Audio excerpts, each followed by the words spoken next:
Is it on? Okay, cool. It's on. All right. Hello. This is the 104th episode of the Metal Threads podcast. I'm here with Miss Seno, if she'd like to say anything.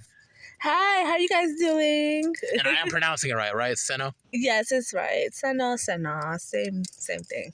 And what does your name mean? Just wondering. Well, that is actually my nickname. My full name is Sasiana, which means whatever God gives me, I'm satisfied with. That is cool. African kids, that's where they are. They be going over the top. Like, because my middle name is Dolake. It means one can't make it alone. You see, and I'm not gonna front. I feel like whenever African parents name their children, it's like the name fits, and it's just always like, why is it like that? Mm-hmm. So, interesting enough, with my name, how it came to be about was that I always like to tell this story because I feel like it's always a little funny story. So, at the time I was born, my parents already had 2 girls, so they were wishing for a boy, because like, okay, we kind of want 4 kids, let's make it 2 girls, 2 boys. And when mom was pregnant with me, they wanted me to be a surprise, and my mom was like, I was like technically her worst pregnancy to date, and she was like, I kept kicking, I kept moving, so she's like, yeah, this is the boy, I'm convinced this is a boy. And then when I was born, they're like, no, it's a girl. And my mom was like, no way, no. Still got the warrior spirit now. Yeah, I got the warrior spirit. And they were like, damn, we don't got the boy. But my dad was like, you know what? I am happy God gave me another girl or another child, and only God knows why he gave me this girl. So yeah, and as long as you're healthy, that's all that matters. Because some people be born with like deformities and stuff. And right. Look like the Elephant Man. Not to be confused with the reggae, with the dance artist reggae Elephant Man. I mean the legit Elephant Man, and so no one wants to deal with that and stuff of that nature. So like, I could feel that on that end. I think I was named. My middle name was brought on to me because I was middle named after my father's. One of his favorite uncles, and he was like a builder, and he was able to build anything just from the top of his mind. Didn't even have to draw stuff out. Just like, oh, you want a house? Okay, here. And I was the kind of guy. So it's just like, those are the spirits that kind of run through me. I was named after like, okay, the builder in that sense. Like, so it's like I since I see myself as one that likes to build upon others or wants to build on and invest within himself. So that spirit runs through me. And like my grandfather on his side was a hunter, so it's like I had the spirit of the hunter running through me. So it's like anything that I visualize, anything that I want to get, I seek it out and I capture it, something like a hunter. So you see how like that face, and it's just like, how did you guys create this? And I would sit there and say, I kind of wish, like, even though this is a topic for another day, but I'm like, even though like our parents over here practice like Christianity and stuff, this is all kind of like spirituality things, because I'm just like, you literally look at a child, and based on the energy that child is giving you at birth, that is what you name it. And they have the whole baby naming ceremony or anything like that. And I'm just like, where in Christianity you have this? You're supposed to be named like Susan and Ruth, and we don't fit these names. Yeah, and even in the black church and everything, you got people dancing, hollering and everything. That's not very aligned with Christianity in a sense, because in church it's supposed to be quiet and stuff of that nature, where it's just like, I feel like a lot of our beliefs are very much more reflecting on nature and just spirituality in general. Let's be honest, it's based on colonism, because let's be honest, Nigeria was colonized. Luckily, Liberia was one of the few African countries that wasn't colonized. But I actually did a history of Liberia, and funny enough, Liberia was created for all the freed blacks to come back to, because they were like, let's get rid of y'all in the U.S. So it was kind of like blacks forming their own identity and sitting there and trying to connect back to their roots and ancestors from where they came from.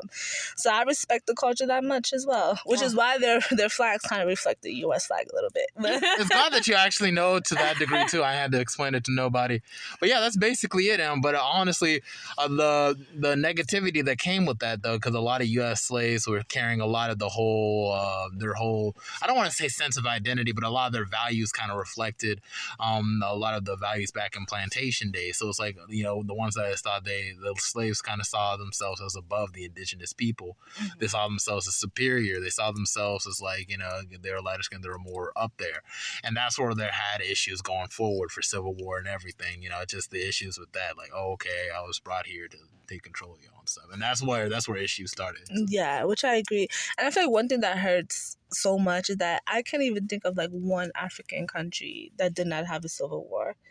Like, it's so hard. I'm like, every single one had a civil war. Some of them led to genocide. Some of them are still in civil war, and they never will know what peace is.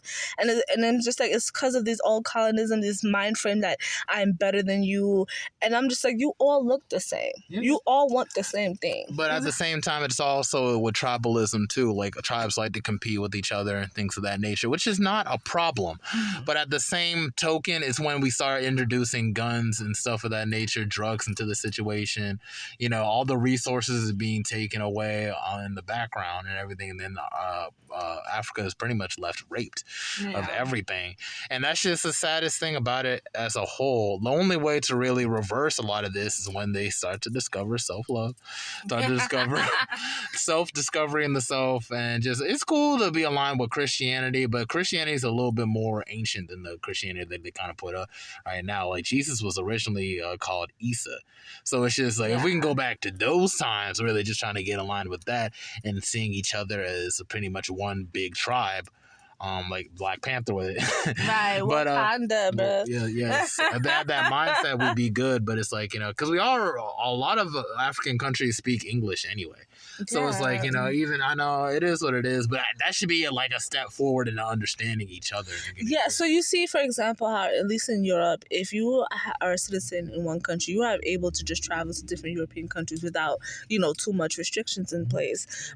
And sometimes they have certain things like that in Africa as well, but they make it so difficult for you to even get your passport, to even want to travel, because like they want you to sit there and suffer with the rest of the nation and be poor and not have what's going for you. And it's like, they create this whole mentality that I don't want you to do better than me. I'm not sitting here to support you. And I'm like, that's the downfall. So it's like, you can't trust anybody. You have to be selfish. Yeah, it's just like, it sucks that it has to be like that. Because it's like, I always feel like it's always against our own people, even in the States and in Africa too. It's always feel like we're our worst enemy. Something about someone in the same complexion of you doing better than you just doesn't sit right. A white person can go and freaking find Amazon and Microsoft and do anything, and nobody feels some type of way. Oh yeah, Microsoft. Oh yeah, Amazon. I like Amazon. But it's like PNB Rock at the, artist PNB Rock being at the Waffle House or IHOP or whatever. It's like, oh yeah, we got to kill this dude. Right. That was so heartbreaking, because I'm just like, this man is one of the least problematic artists out there.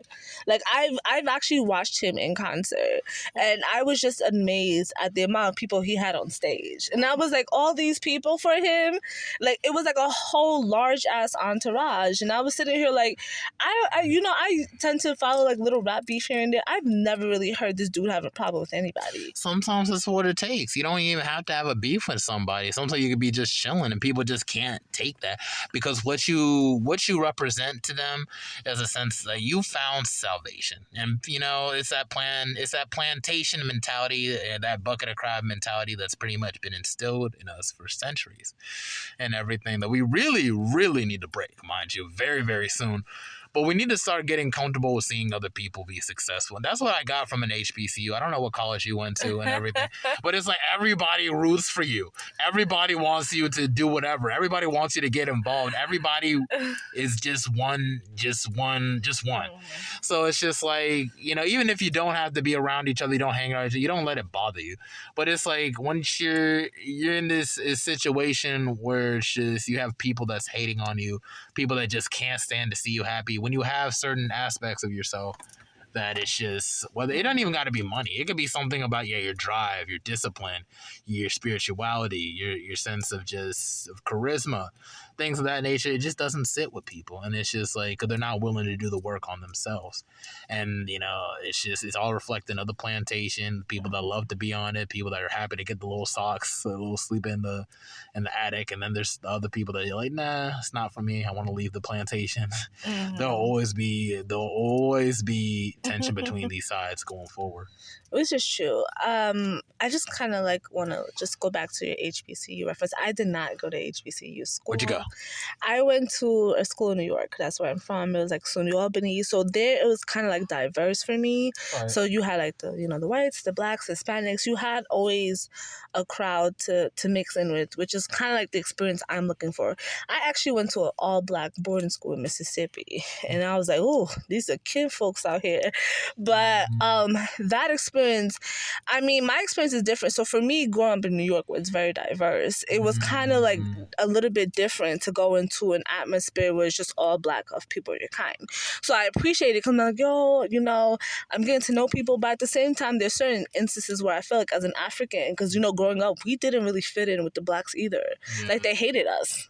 They're like, oh, you're the intelligent one. They consider us more intelligent. I'm like, I'm not even trying to be more intelligent, but they were like, they try to box you out. Yeah, they box you out. Like, oh, you know, not all the time though. Yeah, not all the time. Like, oh, you talk proper, you dress proper, all this other stuff. You're trying to be better than us, and I'm like, no, it's the values that our parents instilled in us. That if you failed, you would not have a roof over your head. Like, I mean, for some people, like my mom was a little bit more lenient, but we used to beef too.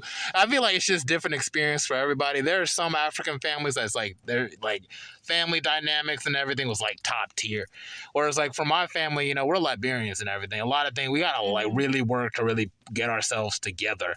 So like it leads to a lot of confusion and the family falling apart, and then that really reflects in aspects of other sides of life too.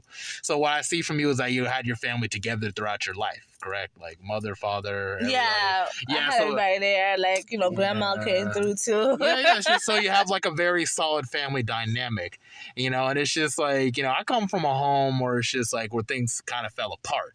So it's like a lot of things I had to really build on my street smarts. I had to see things from more 10 to 20 steps ahead.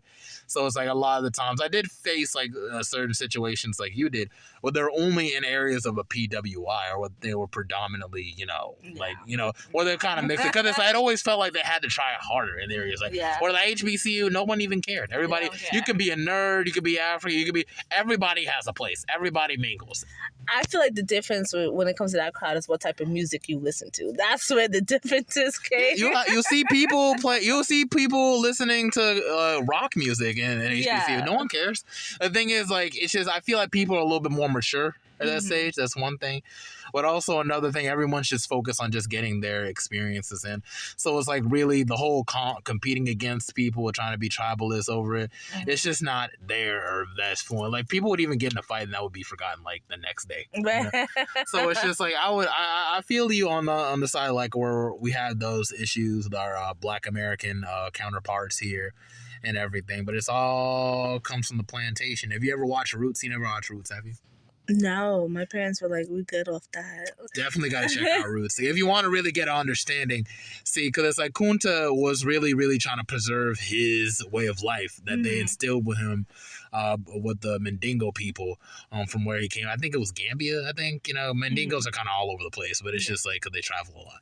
So it's just like, but that's just where he was. So he's really trying to really carry that Mandingo warrior, all the values he was taught by his parents and keep it within him because that's him and everything. But they were trying to take that away from him. And a lot of African Black, a lot of the slaves on the plantation kind of just saw that as mumbo jumbo. They saw it as just like, what is that? Or that's whatever. They didn't respect it to a certain degree. So it's just like, you know, in our culture, it's kind of like, it's so different because they were literally just torn away from that experience. So it's like when they see us, I'm not trying to say it's not no jealousy, it's nothing.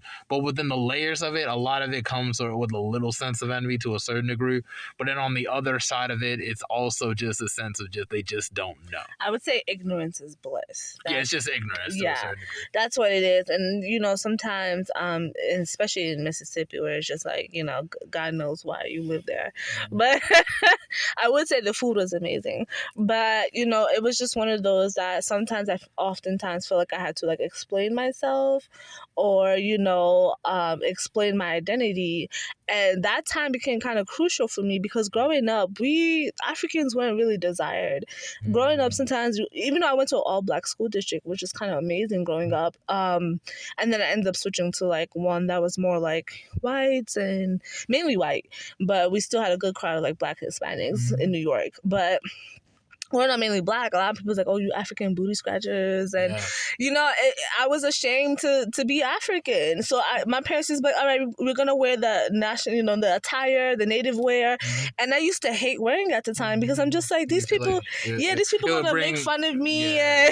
Got to bring attention to you. I was never ashamed of my culture. Like, never. But I always was teased over it sometimes as I mean, like, oh, you're dark and everything. Try to talk about your complexion. And then other people darker than you. There'd be black American folk darker than you and everything, but it'll be an issue. Well, the thing is, like, it's just it's tired. You know, when people do that, it was very, very tired. But it's just, I feel like those people kind of grow up to just stay corny forever, and they don't do anything good for themselves. Like, they might become homeowners, they might do other things, but they don't really do anything that's worth of note, that's worthy of things of that nature. See, when you face people that are like that are just coming forms that are just ignorant like that, or try to test you on some of that nature, like when people are being cruel to you, it's really just a test of lesson to really learn what the importance of charity. When people betray you, it's really just a reflection to learn the importance of loyalty. And you know, it just, and when people lie to you, it really shows you the importance of honesty and transparency. So it's just like, you know, I just say just take the lessons as they are and move forward. But you know, it's just like I've never when you're young though, it's like you don't know how to deal with these lessons, because it's like growing up I had, you know, kind of like rigorous parents where it's just like academics or die. Like and hey, so nothing wrong with that, but at least they provided you like an environment. At least they provided me a well environment that, you know, I had a roof over my head, I had like nice clothes here and there. So, you know, I was just like, okay. And, you know, sometimes in order to get the little things, I had to like fight for it. When I say fight for it, it's like I had to be like the best in class to show my parents like, listen, I did what you asked for, reward me, you know. And sometimes I was just like, you know, sometimes you don't need to do this with your children. It was kind of weird. But you see the importance of that. It taught you the importance of working hard. You know, they're instilling a consistent sense of expectation for you. Although it was probably tough to keep up with it, it shows you to really overcome your own limits and everything. Like, you know, it's just, at least they were consistent. At least they provided you an environment. But I'm sure if you were having an issue at school that was not having you be successful, I'm pretty sure they would have listened. That is true. I mean, I got in trouble here and there where they were like, listen, well, that's part of the reason why I ended up getting shipped to the boarding school in Mississippi, because they were like, you know what, we got to figure something out. I think Africans are going to find a way to send you. If they can afford it, they're going to send you. They're like, you know what, it's not so bad you need to go back to Africa, but you know what, it's a little bad that you need some space away from here. And I would say back to what you're commenting, like, it does develop a great work ethic, but at the same time, I feel like you sometimes don't appreciate the time to stop and smell the flowers. So to sit there and appreciate the little things in life, to sit there and take time to know what, I'm working too hard, let me take a break. They're like, keep going, you need to be rich, you need to be successful, so sometimes it's just like, these are great things to have, but where are the times that I can stop and be a child? Or where are the times I could stop and, like, enjoy going to the movies or hanging with my friends a little bit, where it's not overindulgent. You already trained me enough that I could be able to balance the two. Just let me try and do it. But it's like, you just gotta just take it. Like, I feel like that's a blessing in a sense, because some people don't, because I feel like a lot of us African kids gotta mature a little bit faster, although our parents kind of teach us like babies to a certain degree. But I feel like a lot of us instill a sense of responsibility that a lot of people just don't understand. A lot of us have to carry, like for my case, like, the whole Liberian thing, we really fell apart after the two civil wars. It was apocalyptic, and we're still trying to get things together. Rwanda was able to bounce back because they had a sense of discipline on what they wanted to accomplish, and now they're like the Singapore of Africa, which is crazy. I know. But it's just like, but at the same token, it's just, us, the Liberian kids in like America here, like, it's really, we're still constantly trying to work and push until we actually come up with the ideas that actually like really instill in a sense of responsibility to really not just help our families here, but help our families back home too.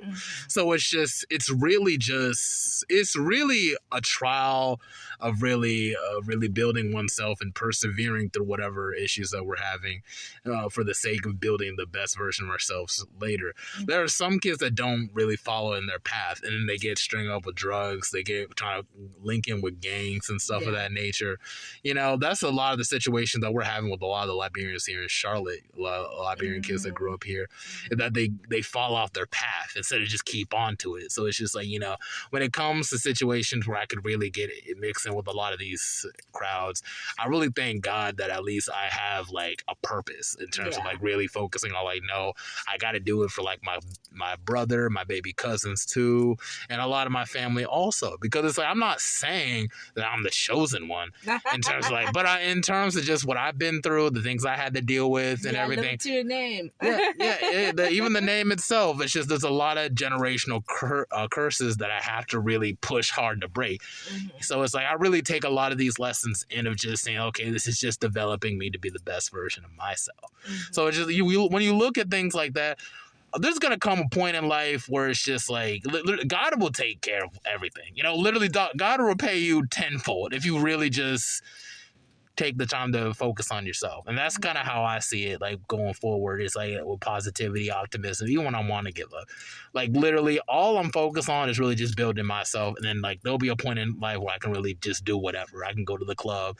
I can do whatever. Let me just focus on myself now. And that's what your parents have installed into you, too. Yeah. You'll have the time where you can be independent and do whatever. But right now, just chillax, work what you got to work on, and then you can play time and do whatever you want later. So it's just, at least you're not screwing your life over. Yes, but then I ask the question, when is later? Because as long as your parents are alive, they're like, okay, you're doing good, but now there's always something else they want you to do. How old are you? Me, I'm about to be 30 in about 2 weeks or so. Really? You look so young. I thought you were younger than me for a minute. I thought she had her life together. Like, it's crunch time now. So even now, I feel like I don't have my life together. But if you ask my friends and certain family members, they're like, you have your life together. You're just figuring out the little details. Which is why I'm just like, I wish the parents before would have allowed us to stop and smell the flowers. So I could have like figured out these little details as I'm navigating life. They're like, now they're like, all right. I remember before there was like no boyfriends as a female, no boyfriends. And I'm sitting here like, I have to date. I have to know the type of man that I should bring home to get married. And it was like, I could not date until I was basically out of college. And then after college, you're like, all right, where's your husband? I'm like, you expect him to just fall from the sky after all this? Yeah. I don't know how to date because you didn't really allow me to date. So I mean, the expectations are kind of just a little bit unrealistic sometimes. It's just like at this stage of my life, even when it comes to even dating too, it's like I'm really just trying to focus on myself. Like I start my job with Novant Health like next week. Congratulations. And so it's like, oh yeah, no, thank you very much. But it's just like at the same time, it's like just to get a foot in the door, care associate, and then maybe down the line, marketing coordinator. If I want to stay in Charlotte after that, maybe I want to kind of relocate to DC and everything. Okay. So it's just like, let me just try to save as much money as I can until then, and really like try to fix up my credit a little bit, try to do some other things, You see that this is things. Even growing up, you still like, I'm gonna still make some terrible mistakes, but you know what? I gotta sit there and I gotta work through it. Gotta figure it out. Yeah. And then it's like, I feel like sometimes even though you make mistakes, I feel like it's shameful to tell your parents because they hold you to this high expectation of you have to do this, you have to be perfect in their eyes. Yeah. And I'm like, but there's no really such thing as perfect because we're human and we're flawed. So learn that for your children. I'm not gonna put that down for everything. And I was like, but that's what I realized, and that's what comes down to like the generation trauma of trying to stop, because I'm just like, how some of the values my parents had, I was sitting there and be like, I would never do this to my kid. Like, what? And it's interesting enough that these conversations technically don't, depending on the parent you have, these conversations technically don't always happen, or don't happen until you're like well into your 30s when your parents start opening up. And so like I lost my dad in the end of 2020. So I'm sorry to hear that. It's okay. And he was kind of like the patriarch, the one that glued us all together. So now it's just me trying to figure out how to have better relationships with like my mom, and my siblings aren't fine, but sometimes it's just like how we deal with grief is very different. So even now, just having like my mom, because me and my mom didn't have a great like relationship growing up. Yeah, same. Yeah, and I just don't know what it is with like sometimes the moms and the females, it just don't work out. But it's even worse when it's like the eldest son and the female. Like it's like, cause like that's my main like woman context. So it's like, how do you think that bleeds into my relationships with women going forward? I'm like, how do you think it's gonna affect me dating men? Like thank God I had a great father, great figure to hold me to the standards of what I expected a man. But when it comes to you and the dynamics of the woman, what you need to provide to your man, I'm just like, well, you're telling me to do all these things, but you don't do that for my dad. You didn't do it with him. Or so why are you forcing those ideals on me when that's something you didn't accept in yourself? I mean, regardless and everything, you're not dating for your parents. You're dating to find whoever you gotta find who likes you, who actually respects you, who actually wants to grow with you. Not the one that you love the most, or you have the most passion for. Right. It's about the ones that you can actually build with in due time. It's all about respect. It all comes down to respect and everything. And that's just something that a lot of us have to learn. Because I feel like respect is such a weird thing, like growing up as like an African kid, because it's like it always feels like it's unattainable. Like it really feels like we're just constantly trying to fight. And then it's just like, especially like depending on what type of African parents. Some people got the chill African parents and everything. Yeah. Where it's like, okay, like I just instilled this with you, just make the right decisions, I'll work with you. Whereas like for us, it's like I feel like my dad was more like the chill African parent. Like he had expectations for me, and he would prefer me to like, you know, be like as best as I can. But like now he's like beginning to understand like I'm really working hard. And even through a lot of these issues that I had to deal with and everything, I'm still managing to make things work regardless. Right. And I realized even though we're supposed to be dating for ourselves, I feel like your parents are still somewhat affecting your dating preferences. Oh, no, because it's like you have to bring them home and your parents can either approve or deny them. And then especially with certain cultures, I'm from like a smaller tribe, but I know sometimes I think like Yoruba and Igbo people, you have to bring a dowry amount in order to be accepted, you know, as for the wedding or to be married. And if you don't bring that large money that they're looking for, they will sit there and tell you cannot marry this person.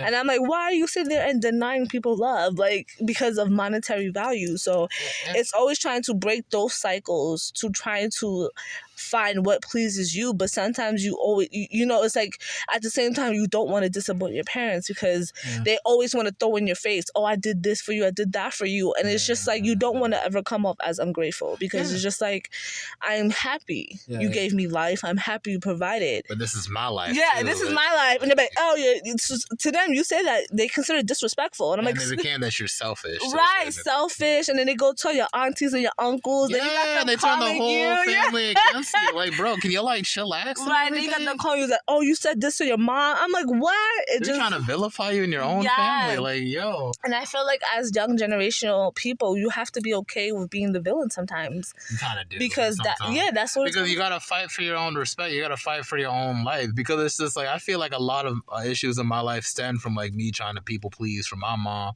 me being in environments I had no business being in too long. You know, I had issues in middle school and high school especially, and that channeled into like community college with the same circles of people.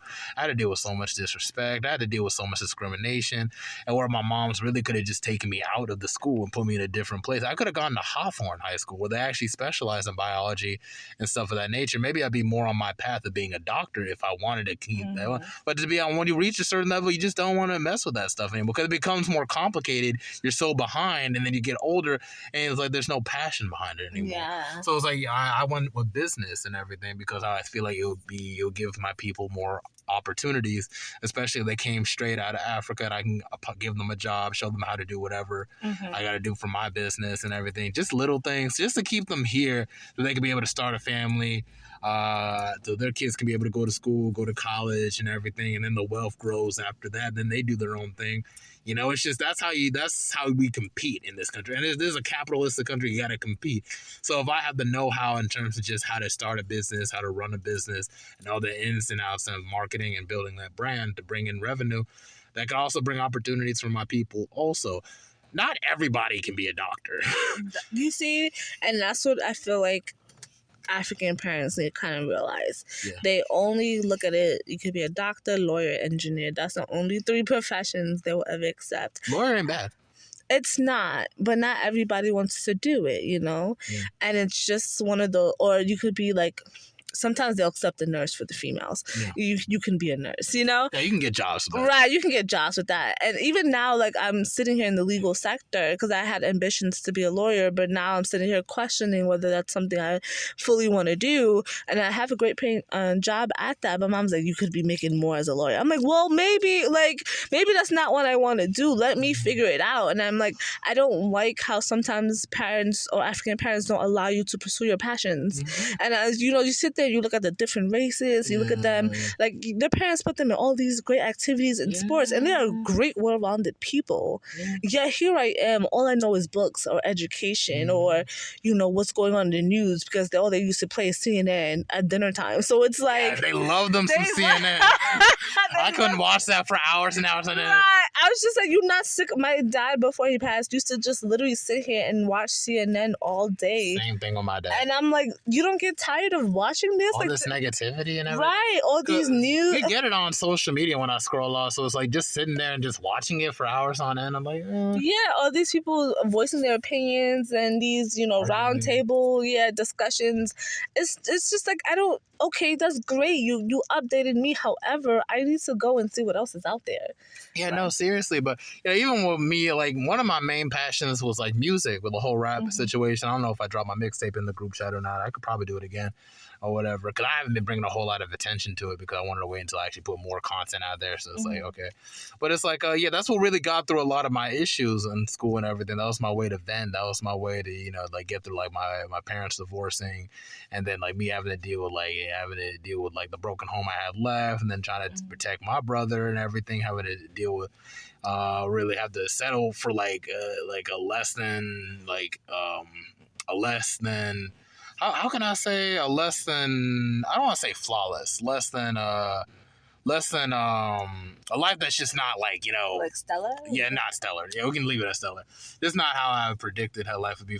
I had to really settle in for a whatever ass life just so like I could be able to protect my brother, him be able to get through school and everything. He had a good support system behind that. So I had to just deal with whatever. Like, okay, I hate this place, but I'm gonna just have to deal with it for my family or whatever, even though it takes a lot like from me.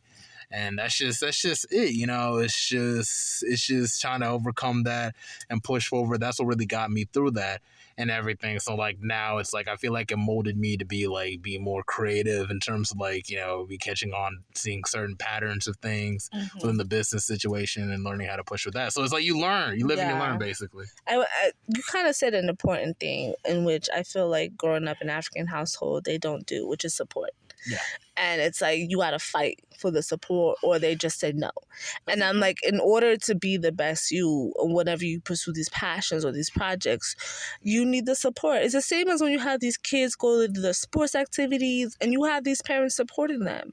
And they need that because that's how they know that, okay, even if I fail, I have a great support system behind me. And I was like, my cousin actually sent me a funny TikTok of like parent of an African child saying, "Oh, I'm depressed," and there was like response as an African parent, and they're like, "Depressed? I'm depressed going in your room and looking at the mess," like, when you come to like serious mental issues, they're just sitting there like, depress some dishes, please. And I was sitting there like mimicking them, like, spell depressed, like that's how they respond, spell depressed. You and me, who's more depressed? Like, it'd be funny, but it's like, it's just one of those things. I feel like at the same token, it's also another lesson that if like you really have a passion for something, you got to keep in mind this world. No one's entitled to you can't like expect support from people. You can't expect people to just support you, even if it's your own blood. You can't expect it. But nice. It'd be nice. It would be nice, but at the same time, it's crucial, and that's why I feel like we need to create the change. Like when you have your own kids and create your own relationships, you need to support them how they are able to tell you they need to be supported. So whenever my cousins are sitting there pursuing their passions and stuff like that, I ask them like, okay, so how do you need support like this? Or whether they're having a bad day or they need mental support, I'm just like, well, how can I support you in this moment? And then I just feel like it creates better relationships. And now when I'm going through stuff, I have my own support system that they're like, what's going on? I have cousins that flew down, like, I'm coming to see you. I'm like, great, because I needed that. And I feel like that's just something we need to keep going, because now if I sit there and tell my mom, oh, I'm crying because I'm sad. Okay, go make money. You'll feel better. Like, I mean, you do feel a little bit better. I mean, but at the same token, it's just like, building good relationships with your cousins, also your brothers, because I feel like we're the only people that actually understand how to grow within this system and everything, and then try to how to fight the system. So I feel like building lasting relationships with them over the decades would really kind of help break a lot of the generational curses, because it's not just the parents, it's actually a whole village raising a child. So it's just like, you definitely want to grow within a system in which that has a lot of support, but also support from people that actually understand what you're going through and what you're trying to accomplish. Like, I have a friend when I met in college, he was Liberian, also Geo tribe, I'm Mono tribe, so we're sister tribes and everything. He does the whole music thing and everything, even though we don't talk all the time, but every time we locked in and everything, it's always like positive. Connection, yeah. We also talk about a whole lot of things and stuff about like even the same stuff we talk to. It's like the same way. It's you just get like, lost. You're like, oh wait, we catch up a long time. Next thing you know, it's like 5 hours done past. You're like, oh my god. Yeah, my cousin too. He does music. They all do beats and everything. Want to do the rap thing also, and stuff. So like being in that circle of people, we could actually make it into something over like a couple decades. Yeah, sure, our parents may not support it, but it actually shows you to find balance. Like, yeah, sure, you can run to your passions too, but first focus on you. Like as soon as I get a lot of my paychecks from Novon and everything, a lot of it's gonna pour into like stuff like my music and other things of that nature, and then I can be able to take care of myself moving forward. So it's really just a matter of just getting things set up for that, So it's just like, it's just the great thing about being living within that culture is that it teaches you the importance of hard work and really to learn to be dependable within yourself. It really does show you how to do that. So it's like, I give it up for my parents and my culture for doing that. Yeah, I mean, I'm not going to front. I do still appreciate my upbringing because my parents also told me the importance of family, and they're like, family is not important, but you have to remember, because my dad grew up a single child between his parents, and he had other step siblings, but it wasn't great all the time.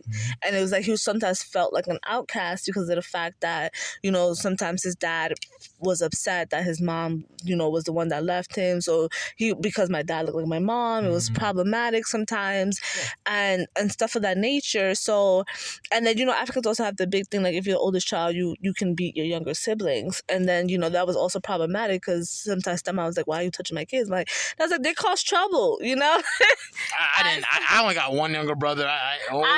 We be wrestling up, but that's just about it. I ain't disappointed nobody. So it's like I'm actually the third one out of 4. So my sisters used to grow up kind of like beating me when I was bad, and I used to be like, who you touching? But I appreciate those moments because that is them letting me know that I was wilding out. Like I needed to calm down, and they're taking you to the side and let you know what was up. They're not the beat no. I don't know. We were rowdy kids. Okay, we were rowdy. Yeah, same with me and my brother. I don't know, something about African kids. We like to fight. Yeah, we like to fight. So it was funny enough because we all fought in different ways. So me and my brother were very close growing up because we were closer in age. So it was like me and my brother used to like fist fight. And then, like, my parents were like, you can't fight. And they would, like, hit us and beat us. But then, like, an hour later, my brother was laughing like nothing happened. And my parents, they just didn't understand it. After a while, they just stopped beating us. They were like, you know what? You're going to work it out. Yeah, they're like, we're tired. Yeah, me and my brother, I don't know. It's just a wrestling up thing for us. Like, we would legit fight over some years. But now it's like, it's so calm because we're just older now. So it's just, I guess all that testosterone. Yeah. It just kind of just goes away after now. So we just talk about, like, hey, you want to go to a hibachi? Right. So now I don't even really fight with my siblings or anything. We'll just have an argument. Then, like, maybe next day, like, you want some food? Or, like, would you, like, we're over it. And I feel like because of my dad that, we were just like, you're still my blood. My dad was like, why did you, before he would even give us a whooping, he would sit there and, like, talk to us, He was like, well, why did you fight? He was like, do you know that's your sibling? You're from blood. He's like, when I'm gone, that's all you're going to have. They're not wrong. Yeah, and when you're young, you're not trying to hear this. You're like, when you grow older, you start to appreciate, like, this is actually my blood. So there used to be moments where we would all get in trouble. My dad was trying to single us out, and we would not snitch on each other. We would all get in trouble, like, no one's snitching.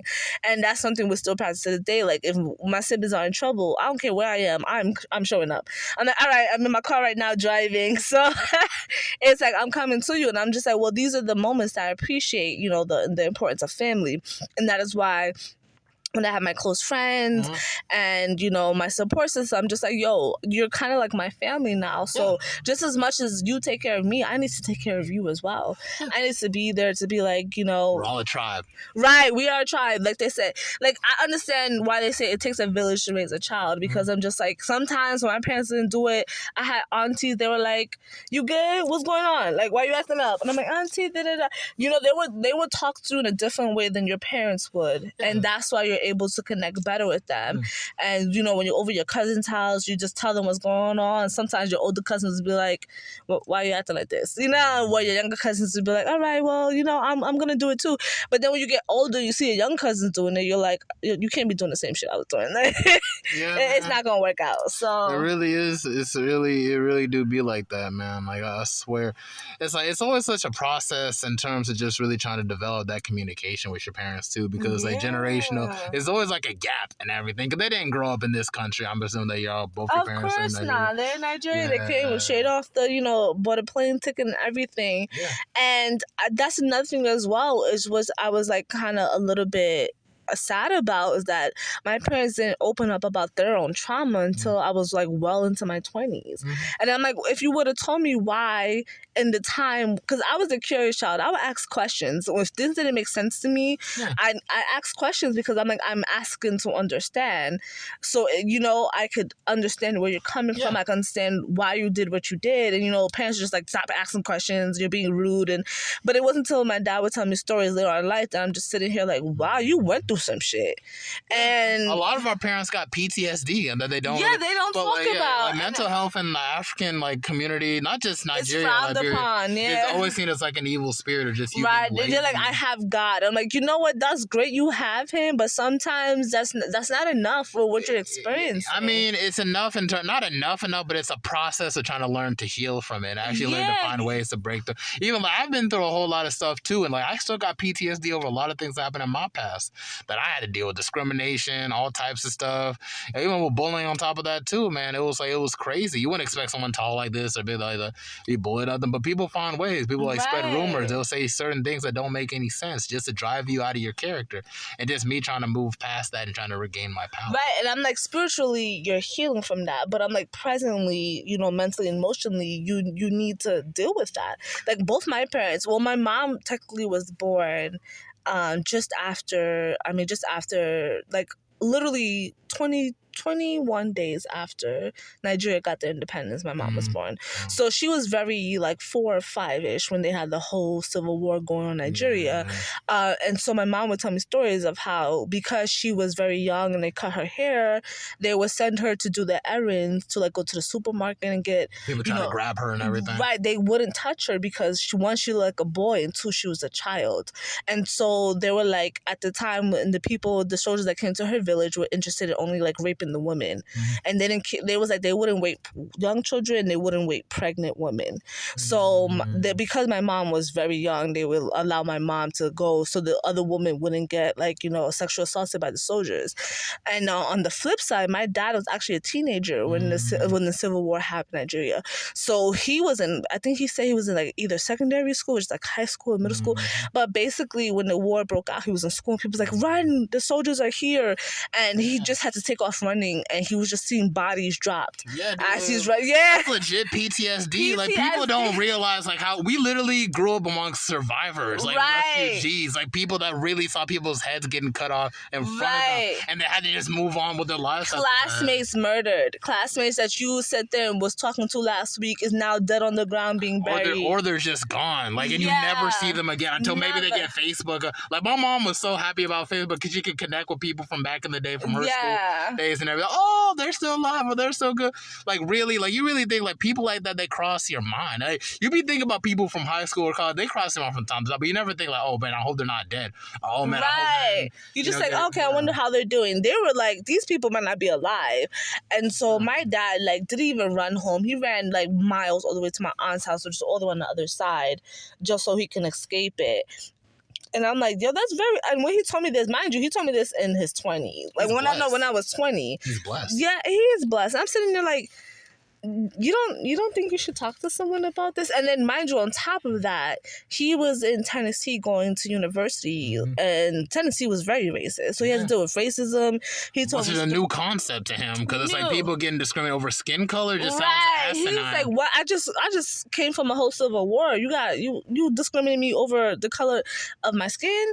And he's told me stories of how he was arrested and they tried to like blame him for like stealing, and he was like, these these people are like the ones who frankly he never spent time in jail. Thankfully, he never got sentenced. But that's still traumatic to sit there and be wrongfully, accused for anything. Yeah, and have to sit there and have someone who's white vouch for you. That's the only way you got released. Literally. You had to. It's a freaking white savior type situation in real time. But yeah, man, PTSD really runs through our family. So that's why, like, when it comes to even fights or even anger or like, oh, you gotta respect me, blah blah blah. It's all the sense of PTSD because they don't know how to handle conflict without having to do the absolute most. Because to survive, they had to do the absolute most. Running from one town to another, that's a lot. Running from one country to another to escape something that had nothing to do with you is a lot. Yeah. Even when my mom with the whole Civil War situation and everything, they were getting sold. Soldiers didn't care. At least y'all soldiers that was messing. At least they didn't touch kids and nothing like that. Our soldiers didn't. The soldiers that were just out to come and get us, they were going for children and they would bury them alive. Yeah. Get a whole group of children that done nothing to you. You bury them because you're trying to like literally exterminate a whole group of people. We're doing genocide to our own people. Yes. Groups of people. Yes. Why? Because of a disagreement. They could have sat down. They could have found some solution. We don't try to find solution. We like confusion, and that's what ruins us. Confusion and the false identity of who's who. And you know what that comes from? The whole World War II with Hitler. And they're like, oh, he's able to do it? Oh, these people colonized? And even though they colonized, they still implemented the idea that lighter is better. Yeah. So it's like... Or more superior. Right, or more superior. So you're sitting there like, all right, because you're light, that's it. And now I'm sitting here like recently I feel like I'm kind of dealing with the identity that, I feel like there's white in my family on both sides. Like my mom sat there and told me like my great grandma on her side was white and my dad's grandma was white. And I'm sitting here like I sat here talking about I'm probably Nigerian and I have colonization in my blood. I mean, you gotta check in with the DNA test and just see what's I mean, it's there. I know it's there because my dad was very light, so it's. Even my dad has some Asiatic type, especially. Like, I feel like a lot of that had to do with because we're mono people, so we originated from Sudan all the way to like present day Liberia over like some hundreds of years ago, and I feel like a lot of us mixing in with people trading like the Arabs and folks like that and stuff. Nature, I might have did something to a certain degree to kind of change our aesthetic from person to person. I be having aunties that are full blood Liberian, but they have like colors that are just kind of a little bit lighter, or maybe some of them have more Asiatic type of set. You know what I'm saying? There's always like a mixture of things. Like we don't really blend in a whole lot with our tribe as deep because we're all different, but at the same time, it's I mean, I had to realize it too. Even sometimes looking at the texture of my hair, because other Nigerians be like, I have nice hair, and I'm like, what do you mean I have nice hair? It's just hair. But they're like, no, it's not as coarse as typical what they expect of African hair. When it's like coarse and short, and it was like you have thick and nice, and I'm just sitting here like, y'all not gonna sit here and do me like this. Like, I know right. I'm just as much Nigerian as anything else. Like, don't play me, So, it's just realizing that I have to eventually. I don't know the history because now my dad's gone and I still have my mom, but I have to start acknowledging that side of you. And I asked my mom too. I'm like, how did this come to be? Even though we're colonized, she was like, well, basically where our state is, it's kind of like by water, so they would come by boat. And they would come to, trade and stuff like that. So some of them ended up staying there and living there. So that's how it happened. Okay, that's very interesting and stuff of that nature. Yeah, there's just so many aspects of it. Because, I don't know what's up with it, with Africans and everything. When it comes to, like, what we're dealing with white folks. Hold on, so you got to take a call right now? Okay, let's not pause. All right. So, yeah, it's like, but I want to learn more. Like, can you really go into detail, like, what happened with the whole Nigerian situation with the whole Civil War? Like, what brought about that? Do you have any idea how that happened? I feel like it's... My memory's a bit sketchy with it because I believe there was one like Biafra War, and there were I forgot. I read the article what happened, but then I'm just still confusing. But it's always a quest for power. It's always a quest of going from military coup to then trying to do democracy.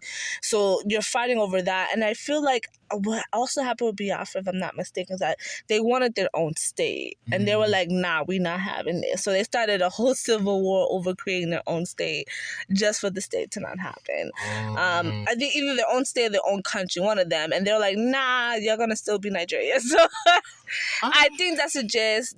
Don't I'm ashamed to say that as well. It's okay, nothing to be ashamed of. Because we don't know that, because like the whole Civil War concept already sounds asinine as it is, especially with the lack of resource. We got a whole lot of resource, and we're like, when there's so much work to be done, there's like, why even fight?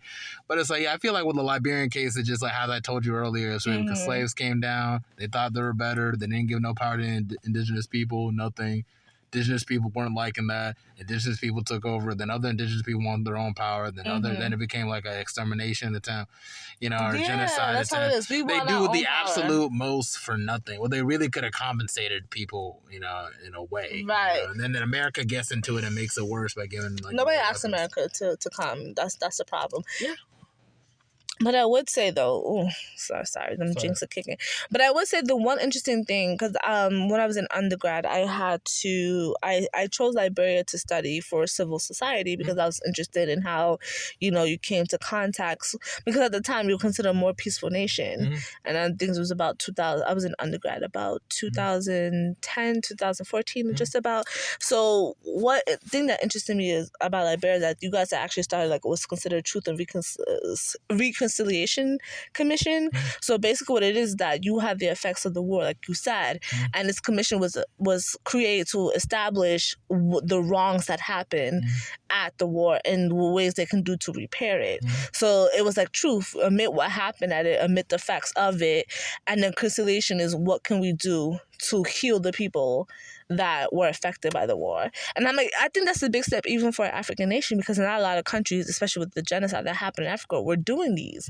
And we had some established, I think, in Europe, and Latin America was kind of big on these as well, which I thought was great. Not Latin, but South America as well was very big on these. And I'm like, I think that's very great if all certain African countries can establish this and take fault and accountability for what happened. A lot of them not doing that. Yeah. They got too much pride, and it's just like, I feel like some people try to do some things, but they don't really, really get to the root of really like setting like the trend of like really trying to find solutions to it. I feel like they need to send a lot of the African kids right there abroad. I feel like they need to start sending them out, and actually, that's what kills me, especially in Nigeria, that we have all these educated people, but the education system is terrible there. Corruption is very big, and these people in power that sit there and talk about, oh, Nigeria this, send their kids to European schools to go get educated. And I'm like, so why won't you have your kids educated in the country you're working in? What's wrong with those systems, huh? You said they're great, right? Yeah, but it's like, at the same time, they are pretty all right, like in our countries, and we could compete better, but there's a certain sense of just like, after these civil wars, there's so much in disarray, and just the steps to really kind of repair that on top of trying to make something new, because when something's destroyed, you got to create something new from scratch, from the ashes, be like a phoenix. Let it burn down and create beautiful masterpiece from the ashes. But they don't want to do that, and that's part of the problem. I even watched, it was hilarious, I watched a video I want to say about like last year or so, even earlier this year, this guy was stealing money from a commission that they were established in Nigeria to like build funds and build the community, and they pressed him about it in like at a hearing, like, what'd you do with the funds? And this man pretended to be asleep during the whole meeting. Yeah, man. And they're like, what, you don't hear us? Like, what happened to the money? It's shot. And I'm just sitting here like, why is he not in jail? Why is he not sending? You just sitting there asking questions like, there needs to be more accountability. And out of that, that's when more dictators was probably rise up when it comes to, okay, there's too much crazy stuff going on. People like to fall behind one leader. Yes. And like, with the whole, like, for our country, we got George Way, he used to be a football player, and I don't know how he got to be like a basketball. It's kind of like America. That's like Hulk Hogan, trying to get Hulk Hogan trying to be president of the United States. And I don't want to shit on George Way. It's like, I know, but it's like, I don't know if he's going to be in office for long. But I mean, I feel like a lot of us have to depend on ourselves to kind of figure out, like, I've even spoke about it, like, even with my uncle. You can see it on past episodes of my podcast. I've interviewed some, like, my grandfather and his brother, my granduncle, like my grunkle, and things of that nature. So it's just like to give really a reflection on what needs to be done and what the climate was in Liberia and what things we need to really set the trend for. Because my grandfather left around in the early 80s, I think. So before all the Civil War stuff happened. My mom actually lived a little bit through the Civil War and had to leave because of the Civil War and everything, my mom and her sister. And then it's just like, just different aspects of people who were born in this country because they like literally had to, just because of a Civil War and everything, and trying to really find ways to really heal from all that. It's a process. It really is a process. My thing is, I want to really turn Liberia into like how the Bahamas and how Jamaica kind of is. Where it's like, yeah, sure, they got a little bit of poverty, but at least it's a vacation place where people can actually go and visit. A lot of people actually want to come to Nigeria too for tourism reasons. Yeah. And I know Ghana's doing this whole thing where in December they welcome a lot of people to come back and get to know your roots and stuff like that. And get their citizenship. Yeah, get their citizenship, which I think would be really great for some of these other countries as well. Especially Nigeria, especially Liberia, for a fact that it was actually found by U.S. slaves. Yeah. So that's your country. That's our real country. Do you want to know the only fault with Liberia is that they would not allow you to have dual citizenship? That is a problem right now. Why is that? I never understood know. that. Like, it's so dumb. Like, what do you have to be? Like, what's the deal? It's not gonna describe no. I was just like, what? Like, I'm so confused because I used to. I also have a very good Liberian friend. I'm like, why don't you just get your citizenship? Your parents are Liberian. He's like, they don't allow dual citizenship, and I'm like, what? What kind of nonsense is that? And like, my parents was not playing. I've had dual citizenship since birth, basically, and I just had to go back and refresh my passport according to my age because it was there was a time that there was a gap that what you I want didn't about go. Nigerians, they know what to do. Right? That's the thing, Liberia, we don't know nothing, bro. I'm telling you, like, it's so lost. Like, I swear, we could really learn to get our stuff together, but we're so self-destructive. It's like none of it makes sense. And that's the problem. I just feel like one of us has to just take the step to sit there and take a step back and be like, I want to be the change I want to see, and start the process and stuff like that. I don't know whether we could change a whole country in 10 years or so. That's a tall order. I feel like it's possible. I feel like it's very possible. Yeah, but you need like a nation behind you, an army behind you. Even Germany can go from the First World War to being like a literal superpower. Right, by the second one, even though it was terrible. Even though they were terrible. But at the same time, all it takes is really once everyone's kind of on board, keep in mind, these people were murdering people. Like, literally with the whole... So, if you... Yeah, but it's like, man, y'all really got it together in terms of just all that and stuff. But even with Germany, even though they were doing all types of crazy stuff, like, their people was behind them, like, and everything. It's just like, is that your friend? It's a nice car. I don't think that's her. She had a different car. Okay. It's probably someone else. But anyway, at the same token, it's really, I feel like it's possible. It's like, we're really getting into an era where a lot of us are kind of growing up now. We're going into positions and everything. And it's just going to take a matter. It won't be in the 2020s, but definitely towards the end of the 2020s, maybe the 2030s. Oh, that's her? Oh, that's her. Is that? No? Maybe? Okay. But, it's really just going to be a matter of really just... really have to really fight illiteracy, because that's one of the main things. People aren't really well read and self-aware in regards to what needs to be done. We need to fight that. We really need to learn to really invest in ourselves, black-owned businesses in Liberia. That would definitely work. My idea is like probably turn like the beaches into some resorts, right, and everything. Actually make it like safe for people to be there. Give them some things to do. Maybe open a boardwalk. Maybe with the Ferris wheel, some of the really American. We're like the America of Africa. We're little America. Yep. And for the Liberia side of it. So it's just like, once we really create better relations between the U.S. and Liberia, to the degree where it's like, okay, they can invest in us, same way they can invest maybe in Puerto Rico. Maybe not becoming like maybe an unofficial state. in a sense.